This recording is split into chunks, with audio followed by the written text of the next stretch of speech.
Nakaupo sa tabi ko si Max. Ikaw talagang nilalaw ko, Sasha. Gusto ko mag-sorry sa naging ugali ko sa'yo noon. Narealize ko na mahal ka ni Daryl dahil kaya niyang gawin ang lahat para sa'yo. Anya sa akin. Ako naman ay hindi makapaniwala sa mga narinig ko sa kanya. Hindi ako sumagot dahil nabigla ako. I'm really sorry, Sasha. Pwede ba tayong maging magkaibigan? Tanong niya sa akin. Ngumiti naman ako sa kanya. Hindi naman ako galit, Miss Max. Sagot ko sa kanya. Ngumiti ito sa akin at mabilis akong niyakap. Natigilan ako sa ginawa niya. Sorry, masaya lang ako. Hingi niya ng paumanhin. Okay lang po. Nakangiting sabi ko sa kanya. Dito na muna ako. Tapos na ang class kaya sasamahan muna kita. Anya sa akin. Naku, baka maabala ko po kayo. Nandito naman si Ate Maxine para samahan ako. Saad ko kay Max. It's okay. Bored din ako sa condo kaya dito na muna ako. Pwede tayo magkwentuhan. Nakangiting sabi niya sa akin. Kayo pong bahala. Sagot ko kay Max. Paggabi na pero hindi na bumalik ang asawa ko. Medyo nalungkot ako pero wala naman akong dapat nasisihin dahil kasalanan ko din naman. Sasha, I need to go now. Paalam sa akin ni Max. Sige, ingat ka po, Miss Max. Sabi ko naman sa kanya. Ngumiti ito at lumabas na. Tumingin ako kay Ate Maxine. Bakit ka malungkot? Tanong niya sa akin. Namimiss ko kasi ang asawa ko, ate. Pero mas okay na wala siya dito para hindi na siya mahirapan sa akin. Malungkot na sagot ko kay ate. Pwede natin siyang papuntahin kung gusto mo. May gusto ka bang kainin? Tanong niya sa akin. Wala akong gana, ate. Need mo na magpalakas. Nakalimutan mo na ba na may baby sa tummy mo? Paalala niya sa akin. Dahil sa sinabi niya napahawak ako sa tiyan ko. Tama sa Ate Maxine, nakalimutan ko na may buhay sa loob ng tiyan ko na kailangan ako. Kung nakakalakad lang sana ako, ate, ako nang bibili ng gusto ko. Malungkot na sabi ko sa kanya. Huwag ka na malungkot, nandito naman ako. Sa katrabaho ko na alagaan ka. Anya sa akin. Napangiti ako sa sinabi ni ate. Ramdam ko na mabait siya. Palagay ka agad ang loob ko sa kanya. Gusto ko ng spicy rice cake. Yung Korean ate na Chubuki? Sabi ko sa kanya. Sige, labas muna ako. Ang alam ko may Korean store doon sa tabi ng ospital. Paalam niya sa akin. Talaga ate? Kaso wala akong pera dito eh. Sabi ko kay ate dahil naalala kong wala pala akong cash. Okay lang. Madami siyang pera. Po? Marami akong pera. Sagot niya sa akin. Sige po ate, babayaran ko na lang po kapag nakauwi ako sa bahay. Kung may bahay pa akong uuwian. Malungkot na sabi ko habang ang huli mga salita ay parang pabulong ko na lang na binigkas. Lumabas na si ate at ako na lang natira. Kinuha ko ang phone ko. Pinagmasdan ko ang litrato namin ng asawa ko noong kasal namin. Simple lang naging kasal namin dahil civil wedding ito. Flashback. Babe, saan tayo pupunta? Tanong ko sa kanya. Sa bahay ng kaibigan ko, babe. Sagot niya sa akin. Nahihiya ako, babe. Huwag mo na akong isama. Sabi ko sa kanya. Really, babe? Nasa biyahe na tayo kaya wala ka na magagawa. Anya sa akin habang nakangiti. Mamuso na lang ako dahil tama naman siya. Narinig ko naman itong tumatawa kaya tiningnan ko siya ng masama. Sige, tumawa ka lang dyan. Saka, bakit pareho ang damit natin? Binyag bang pupuntahan natin? Kasi naka-white pa tayo. Sabi ko sa kanya. Tumigil na siya sa kakatawa at nagmaneho. Napansin ko na parang kinakabahan ito kaya panaybugan niya ng hangin. Okay ka lang ba? Tanong ko sa kanya. Yeah, babe. Nauutal na sagot niya sa akin. Hindi ako naniwala pero pinili ko na lang na manahimik. Ilang sandali pa ay nakarating kami sa isang bahay. Pagpasok namin ay namangha ako sa ganda ng garden nila. Madilim na kaya makikita mo magagandang ilaw at mga paru-paro. Namangha ako at hindi ko na malaya na wala na sa tabi ko si Daryl. Kinabahan ako dahil saan naman kaya yun pumunta. Ilang sandali pa ay may narinig akong musika. Hindi ko alam pero napangiti ako pero lalo ako napangiti nang may nagsalita at alam ko na si Daryl ito. Babe, unang kita ko palang sa'yo nakuha mo na agad ang atensyon ko. Hindi ko alam pero pinabibilis mo ang tibok ng puso ko. Sa bawat araw na dumadaan ay lalo akong nahihibang sa'yo, babe. Mahal na mahal kita. Payag ka bang maging asawa ko? Tanong niya sa akin. Napayak ako habang nakatingin sa kanya. Mahal na mahal ko siya, tanda ako makasama siya kahit na alam ko na mahirap ang pagdadaanan namin. Payag ako. Yes. Umiiyak na sagot ko sa kanya. Sinuot niya sa daliri ko ang singsing at tinalikan ako sa labi. Naging maalab at puno ng pagmamahal ang halik namin sa isa't isa. Bro, tama na yan. Rinig kong sigaw ng mga tao sa paligid. Hindi ko naman maiwasang pamulahan dahil bigla akong nahiya. Let's go, babe. Hinihintay na tayo ni Judge. Anya sa akin. Bakit may Judge? Nagtatakang tanong ko sa kanya. Dahil ikakasal niya tayo. Hindi na ako makapaghintay, babe. Sagot niya na ikinabigla ko. Hindi ako makapaniwala sa sinabi niya. Pakiramdam ko na isahan niya ako pero dahil mahal ko at wala naman ako magagawa kaya ikinasal kami. Sobrang simple lang at kasama mga kaibigan niya. Pagkatapos nung umuwi na kami, napagkasunduan namin na itago sa lahat ang kasal namin at sinanay namin ang sarili namin na kumilos na magkasintahan. Para sa akin, yun ang isa sa mga masayang araw ng buhay ko. Doon nagsimulang pumatak ang luha ko sa mata ko. Wala sa sariling pinindot ko ang numero ng asawa ko. Hello, babe? Sagot niya sa tawag ko. Hello, Daryl ko. Umiyak na sambit ko sa pangalan niya. What happened, babe? Tanong nito sa akin. Namimiss na kita. Punta ka na di. Hindi ko pa tapos ang sasabihin ko nang biglang bumukas ang pintuan at nakita ko ang asawa ko. Nasa tenga niya ang phone niya at nakatingin ito sa akin ng diretso sa akin. Mabilis itong pumasok at tinalikan ako sa labi na tinugon ko naman. Nang maghiwalay ang mga labi namin, ngumiti kami sa isa't isa. Sorry, Daryl ko. Sabi ko sa kanya. It's okay, babe. I understand. Malambing na sabi niya sa akin. Ngumiti ako sa kanya pero napansin ko ang dala niya kaya kumislap agad ang mata ko. Bakit may dala ka niyan? Tanong ko sa kanya. Cause I know everything, babe. Sagot niya, tinalikan ako. Pinanood ko lang siya habang inaayos ang Korean rice cake na binili niya. Kahit na-miss ko siya, ay naalala ko na naman ang ginawa niya kagabi. Nang lumingon siya sa akin ay nagulat ito dahil masamang tingin ay pinukol ko sa kanya. What's wrong, babe? Bakit ganyan ang tingin mo sa akin? May mali ba akong ginawa? Sunod-sunod na tanong niya sa akin. Ngayon wala, pero kagabi, meron. Sabi ko sa kanya, babe, pumunta lang ako doon pero hindi naman ako ng babae. Kahit lasing ako, hindi kita pagpapalit. Paliwanag niya sa akin. Tumingin ako sa kanya. Babe, bakit ka umiiyak? Sorry na, hindi na yun mauulit pa. Nagtampo lang ako kasi hindi mo ako pinapansin kahapon, babe. Hindi naman ako umiiyak eh. Anghang lang kasi itong kinakain ko. Sabi ko sa kanya. Nakita ko naman na natigilan ito at nakatulala habang nakatingin sa akin. Ewan ko ba pero ang anghang talaga kaya hindi ko mapigilan na hindi umiyak. Daryl ko, baka pwede mo naman akong bigyan ng tubig? Daryl's POV. Ang buong akala ko ay ayaw na akong makita ng asawa ko. Pagdating ko sa ospital ay tumambay ulit ako sa labas. Habang nakaupo ko ay lumabas si Maxine. Hi po sir, mabuti po't nandito na kayo. Gusto pong kumain ng asawa niyo ng Korean rice cake. Alis po muna ako para bumili. Sabi dito sa akin. Nurse Maxine, stay here. Ako na lang ang bibili. Sabi ko sa kanya. Sigurado po ba kayo? Tanong nito sa akin. Yeah, tipid na sagot ko sa kanya.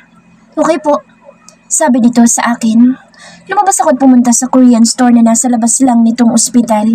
Binili ko ang lahat ng maaari niyang magustuhan. Pagkatapos ko'y bumalik na ako kaagad. Ayoko din na paghintayin siya. Kahit na hindi ko siya mapuntahan ay masaya na akong nakikita siya sa screen ng phone ko. Malapit na ako sa room niya nang biglang tumunog ang phone ko. Nang tingnan ko yung asawa ko ang tumatawag. Mabilis ko itong sinagot. Sobrang saya ko dahil gusto niya akong kausap. Mabilis akong pumasok at tinanagan siya. Naging okay na kami at inayos ko ang pagkain na binili ko. Akala ko hindi na ito naiinis pero paglingon ko ay masama na naman ang tingin niya sa akin. Nagpaliwanag naman ako sa kanya dahil totoo. Uminom lang ako sa bar pero wala akong maalala na may tumabi sa akin. Ang buong akala ko ay kung napano na siya. Umiiyak kasi siya. Nabigla ako sa sagot niya dahil naaanghangan lang pala siya sa kinakain niya. Baka gusto mo naman akong bigyan ng tubig, Daryl ko. Sabi niya sa akin. Shit, napamura ako dahil nataranta akong bigla. Minamura mo ba ako?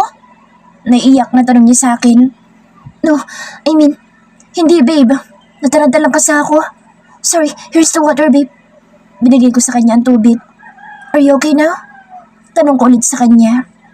Ay, maanghang pa rin. Hindi ko na siya pinatapos sasabihin niya dahil sinakop ko na ang labi niya. Nalasahan ko pang kinakain niya pero baliwala iyon dahil na-miss ko ang labi ng asawa ko. Isang araw ko lang siyang hindi mahalikan ay pakiramdam ko'y makakasakit ako. Pinag-igihan ko ang ginagawa ko para makalimutan niyang anghang na nararamdaman niya. May munting ungol na siya kaya bigla na lang nag-react ang nasa pagitan ng hita ko. Naging mapusok ang halika namin. Napapasabunot na siya sa buhok ko. Sobrang na-miss kong asawa ko. Babe, Daryl ko. Ungol niya sa pangalan ko. Ay, sorry po. Napatigil kami sa paghahalikan nang marinig namin ang boses ng nurse niya. Sumiksik naman sa dibdib kong asawa ko. Alam ko na nahihiya ito. Hinapos ko na lang ang buhok niya.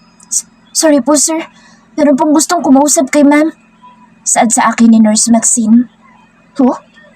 Nagtatakang tanong ko kay Nurse Maxine. Stephen po ang name niya. Nang marinig ko ang pangalan ng gagong yun ay agad ako napabitaw sa asawa ko. Pero hinawakan niyang kabay ko.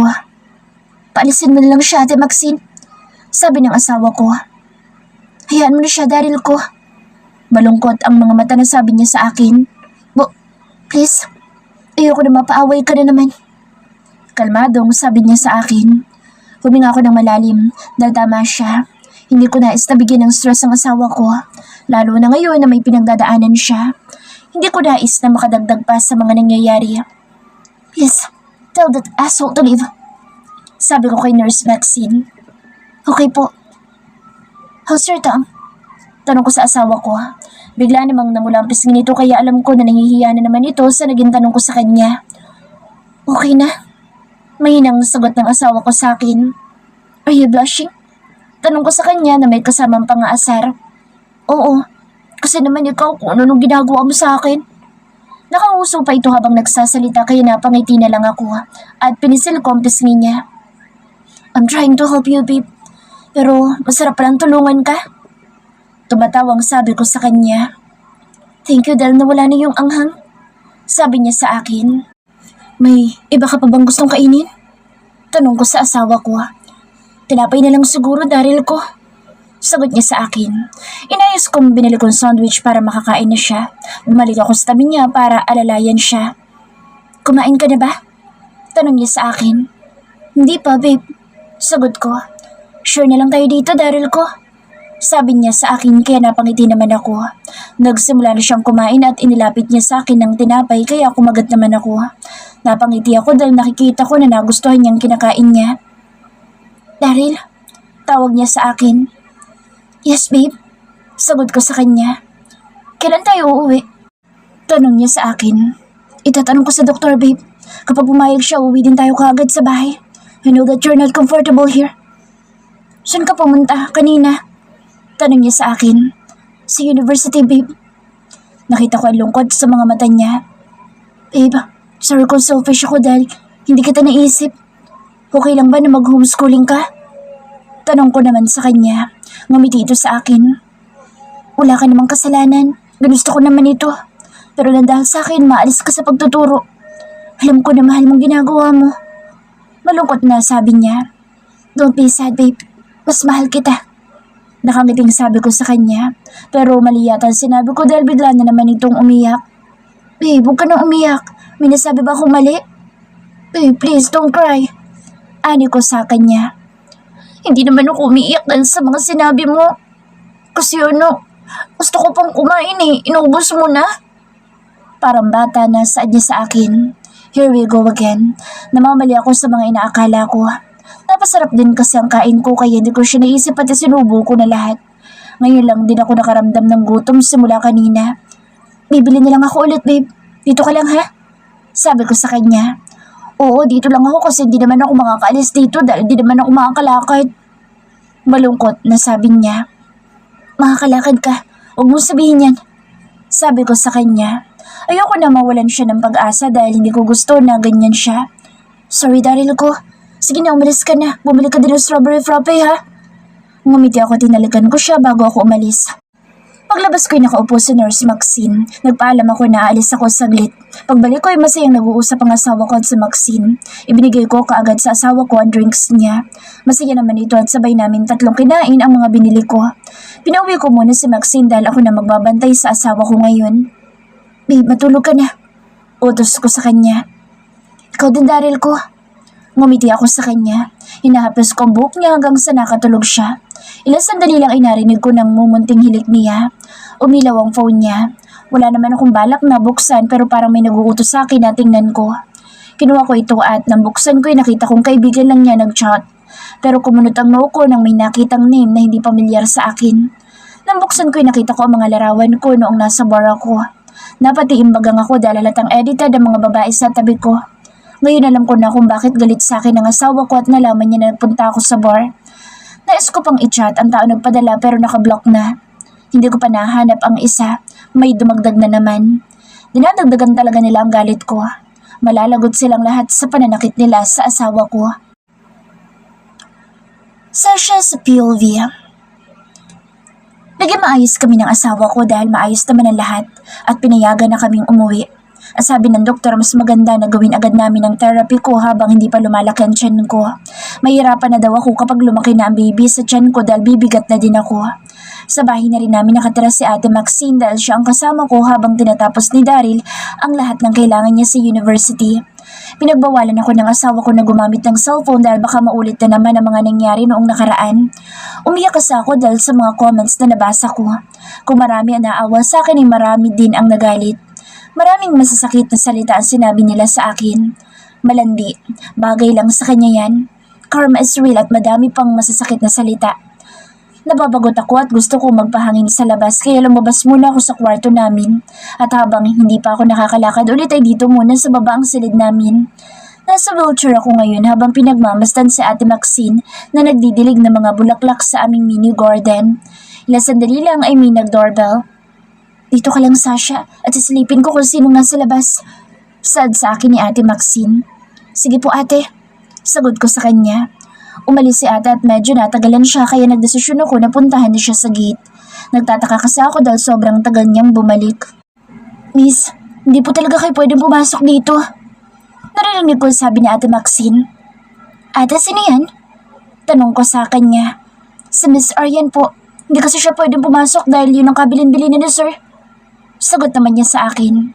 Lumapit pa ako ng konti sa kanila. Nang makarating ako ay nagkasalubungan tingin namin ni Aryan. Anong ginagawa mo dito? Kalmadong tanong ko sa kanya. I'm here to say sorry. Gusto ko lang mag-sorry sa lahat ng ginawa ko sa iyo noon. Aalis na ako at hindi ko na kayo guguluhin pa. Tanggap ko na ikaw mahal ni Daryl. Hilam ang luha niya habang nagsasalita siya. Nakaramdam naman ako ng awa sa kanya. At sa tingin ko na may totoo ang mga sinasabi niya. Alam ko na hindi siya masamang tao. Pasok ka muna, mainit dyan sa labas. Sabi ko sa kanya. Hindi ka galit sa akin? Hindi makapaniwalang tanong niya sa akin. Bakit naman ako magagalit sa'yo? Hindi mo naman ako sinaktan. Mga salita lang naman yun. Sagot ko sa kanya. Thank you, Sasha. Now I know kung bakit mahal na mahal ka ni Daryl. Anya sa akin. Ngumiti ito at niyakap ako. Naalala ko tuloy si Max. Naawa ba sila sa akin kaya ganito sila? Tanong ko sa sarili. Kung naawa man sila'y ayos lang, ang mahalaga hindi na nila kami guguluhin pa. Sasha, para pala sa'yo. Fruits. Saka hindi na ako magtatagal dahil may pasok pa ako. Saad niya sa akin. Sige, salamat dito. Sabi ko naman sa kanya. Umalis na ito tumingin ako kay Ate Maxine nang nakangiti. Huwag ka masyadong mabait, Sasha. Paalala niya sa akin. Opo, ate. Sagot ko sa kanya. Tayo na sa loob. Mainit na sa balat ang sikat ng araw. Hindi ka rin makakapagpahangin ngayon. Siguro mamayang hapon na lang. Anya sa akin. Ngayon ay nababagot na naman ako. Pumasok na lang ako sa kwarto ko at nanood ng mga movies. Hanggang sa makatulog ako. Nagising lang ako nang dumating na ang asawa ko. May dala itong pasalubong sa akin. Natuwa naman ako dahil ang cute ng mga cakes na dala niya. Tumawag kasi ako sa kanya na bilhan ako ng mga mini cakes. Daryl, saan ka bumili ng cakes? Ang cute kasi. Tanong ko sa kanya. Sa bake shop ni Kay, babe. Sagot niya naman sa akin. Daryl ko, pwede ba akong gumamit ng phone? Sure, babe. Sagot niya sa akin sabay abot ng phone ko. Kinunan ko ito ng litrato. Bala ko mag-post sa social media ko. Daryl ko, pwede ba tayo mag-picture? Tanong ko sa kanya. Lumapit ito sa akin. Siya na mismo ang kumuha ng mga litrato namin. Napangiti naman ako dahil ang gwapo talaga niya. Lahat ng picture namin ay nakangiti siya.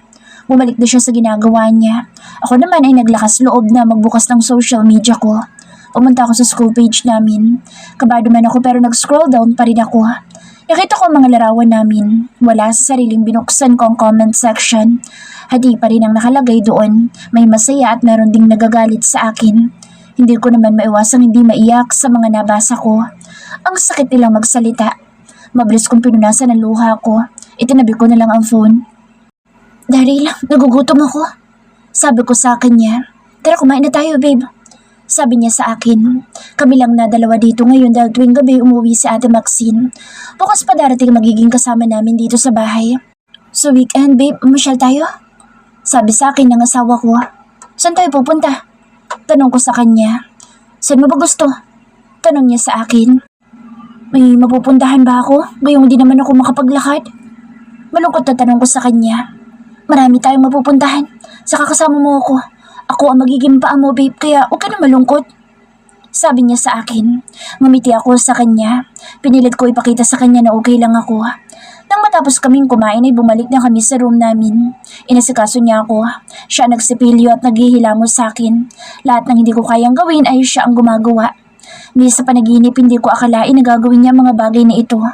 Naiyak na naman ako dahil sa pagmamahal niya sa akin. Why are you crying? May masakit ba sa'yo? Natarantang tanong niya sa akin. I love you. Sabi ko sa kanya. Nakita kong natigilan ito. I love you so much, Mrs. Robles. Nakangiting sabi niya sa akin. Matulog na tayo, Daryl ko. Saad ko sa kanya. Sige, babe. Tatabihan muna kita pero mamaya na ako matutulog. Marami pa akong kailangan tapusin. Anya sa akin. Pwede naman ako matulog ng mag-isa. Mas mainam na tapusin mo ng ginagawa mo. Nakangiting sabi ko sa kanya. Hinalikan niya ako sa noo at labi bago siya bumalik sa ginagawa niya. Ako na may ipinikit na ang mga mata para matulog na. Nagising ako dahil may naririnig akong tumatawa.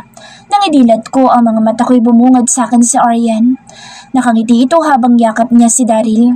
Ilang sandali pa'y bigla na lang niyang hinalikan si Daryl at kitang-kita ng dalawang mga mata ko kung paano tumugon si Daryl. Daryl. Tawag ko sa kanya pero tumingin lang ito sa akin. Nasaktan ako at pinipilit kong tumayo pero natumba lang ako. Pinipilit kong gumapang pamunta sa kanila. Umiiyak ako habang sinusubukan kong lumapit pero parang hindi nila ako nakikita dahil patuloy pa rin sila sa paghahalikan. Kahit hirap na hirap ako ay matagumpay ako nakarating sa kanila. Hinawakan ko ang paa ni Daryl pero sinipa lang ako ni Aryan. Akala ko ba'y okay na tayo, Aryan? Pero bakit mo ito ginagawa sa akin? Ikaw naman, Daryl. Akala ko ba mahal mo ko? Umiiyak na tanong ko sa kanila. Hindi kanya mahal dahil ako talagang mahal niya. Sabi sa akin ni Aryan. Totoo ba sinasabi niya, Daryl? Umiiyak na tanong ko sa kanya. Oo, siya talagang mahal ko. Sorry, Manang, pero si Aryan talagang mahal ko eh. Siya lang noon hanggang ngayon. Sagot niya sa akin. Pero ako ang asawa mo. Sabi mo mahal na mahal mo ako. Umiiyak na sabi ko sa kanya.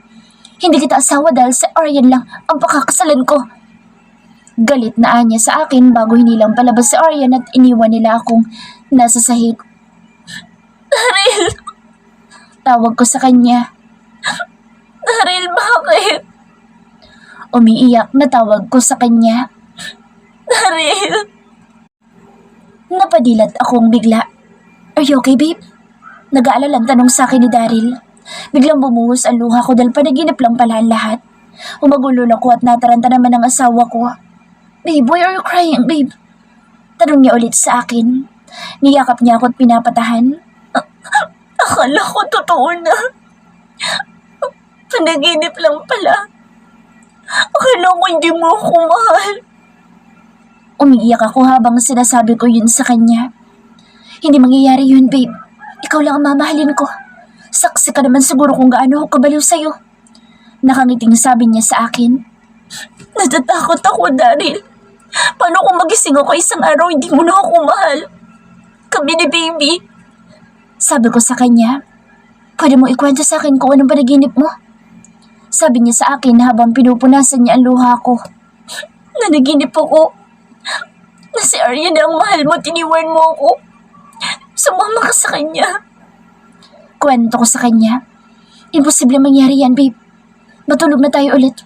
Always remember na ikaw lang ang mahal ko. I love you, Mrs. Robles. I love you to Daryl ko. Natakot lang ako. Mabuti na lang panaginip lang ang lahat. Yumakap ako sa kanya at ipinigit ang mata ko. Kinabukasan nagising ako sa halik ng asawa ko. Good morning, babe. It's time to start your day. Dumating ng therapist mo. Nakangiting sabi niya sa akin. Mamiti naman ako sa kanya. Alam ko na hindi madali pero sisikapin kong ibalik ang dati. Alam ko din na nandiyan ang asawa ko para samahan ako. Hindi ako pwede magpadala sa takot at sa panaginip ko. Alam ko na mahal niya ako at isa pa maayos na kami ni Aryan. Kaya kabaliktaran ng lahat ng nasa panaginip ko. Tinulungan niya akong mag-ayos ng sarili. Sabay kami lumabas sa silid namin. Akala ko lalaki ang therapist ko pero babae ang dumating. Daryl ko, akala ko lalaki yung pinalitan ko. Kalmadong sagot niya sa akin. Ayaw mo naman siguro na magkaroon ako ng kaaway, diba? Sagot niya na parang patanong din. Maang na nakatingin ako sa kanya. Tama rin ginawa niya dahil seloso siya. Kaya ngumiti na lang ako sa kanya. Hindi rin siya pumasok ngayon sa university. Nais daw kasi niyang makita ang unang session ko. So una nasasaktan ako dahil pakaramdam ko'y ang bigat ng tiyan ko. Pero lagi nandiyan ang asawa ko para sumuporta sa akin. Sa tingin ko nga ay mas nahirapan pa ang asawa ko kaysa sa therapist. Paulit-ulit ang ipinagawa sa akin hanggang umabot kami ng tanghali. Are you okay? Tanong sa akin ng asawa ko habang pinupunasan niya mga pawis ko sa mukha. Okay lang ako, Daryl ko. Sagot ko sa kanya habang kinukuha ang bimpo. Ngunit ayaw naman niya itong ibigay sa akin. Siya pa rin ang patuloy na nagpupunas ng buong mukha ko. Daryl ko. Tawag ko sa kanya. Yes, babe. Sagot naman niya sa akin. Kasi, pwede bang pumunta dito mga kaibigan ko? Bala kasi nilang dumalaw dito sa bahay. Sabi ko sa kanya. Ngumiti naman ito sa akin na tinalikan ako sa labi. Of course, babe. Mas gusto ko na dalawin ka nila para hindi ka mabagot dito sa bahay. Sabi niya sa akin. Thank you, Daryl ko. Masayang sabi ko sa kanya. Ilang araw na din kasi nila akong tinatanong kung pwede silang dumalaw at wala akong naibibigay na sagot sa kanila. Nahiya din kasi akong magsabi sa asawa ko. Ngayon lang ako nagkaroon ng lakas ng loob na magtanong sa kanya. Nagpadala ako kaagad na mensahe sa kanila na pumayag ang asawa ko. Sumapit ang hapon at dumating na sila. Ang buong akala ko sila lang pero kasama pala nila si Miss Ella at Miss Juveline at kasama pa ang buong cheer dance team. Kumusta ka na, Sasha? Tanong sa akin ni Miss Ella. Okay naman po ako. Salamat po sa pagdalaw. Sagot ko sa kanya. Mabuti naman kung ganoon. Pero okay lang ba na pumunta kami dito? Masungit kasi ang asawa mo. Pabulong na tanong sa akin ni Miss Juveline. Opo, masungit lang po yan pero malambing naman siya. Sagot ko naman sa kanya. Mukhang ang malambing kasi viral sa school website. Ang post niya kagabi. Sabi nito sa akin. Po? Post po? Nagtatakang tanong ko. Oh, nag-post siya ng pictures niyo. At congrats dahil pragi ka pala. Sana sinabi mo sa amin na buntis ka para hindi sana ito nangyari. Malungkot na sabi ni Miss Ella. Kalimutan na po natin ang nangyari. Maayos naman na po ako at malakas ang kapit ni baby. Kagaling din po ako. Sagot ko sa kanya. Ngumiti sila sa akin at ganun din ako. Napangiti ako na makita kong asawa ko na nag-asikaso ng mga merienda nila. Lalo ako napangiti dahil nakikipag-usap na ito sa mga ka-team ko. Ako naman ay binuksan ang phone ko. Hinanap ko ang post na sinasabi nila. Nakita ko ito. Yun ang mga pictures namin kagabi at nilagyan pa niya ng caption. The gorgeous wife. I love you both. Napangiti naman ako dahil proud niya akong ipinakilala sa iba. Hindi na ako nagbasa ng mga comments dahil baka may mga masasakit na naman na salita akong mabasa. Kaya pala lagi ko napapansin si Prof tuwing practice natin kasi asawa pala niya si Sasha. Sabi ng isa kong kasamahan. Pagbibiro nila sa akin. Proud namang lumapit sa akin ng asawa ko sabay bulong sa tenga ko. I love you, babe. I love you too. Bulong ko din sa kanya. Sana all na lang talaga kami nito, Franny. Sabi ng mga kaibigan ko. Respeto naman po sa mga single, Prof. Pagbibiro nila sa asawa ko. Ligawan mo na si G para magka-girlfriend ka na. Biro ng asawa ko. Napatulala naman sila dahil hindi nila inaasahan na alam nito na may gusto si Kyle kay G. Siyempre ako ang sala rin. Naikwento ko kasi sa kanya. Sinuko ko naman siya. What? Tanong nito sa akin. Bakit mo sinabi yun? Sekreto yun. Sabi ko sa asawa ko. Sorry babe, hindi ko alam. Sabi niya sa akin. Tinulungan na kita Kyle, hindi ka man lang ba magpapasalamat sa akin? Seryosong sabi ni Daryl dito. Nakita ko naman na natakot ito sa asawa ko. Naku, pasensya ka na Kyle. Nagbibiro lang ang asawa ko. Sabi ko sa kanya. Nang binalingan ko si Jay pulang-pula na mukha nito. Alam namin na hiyang-hiya siya. Sinuway ko ng asawa ko na manahimik na, kaya sumunod naman ito. Naging masaya kaming lahat pero natigilan kami nang biglang dumating si Orian at Max.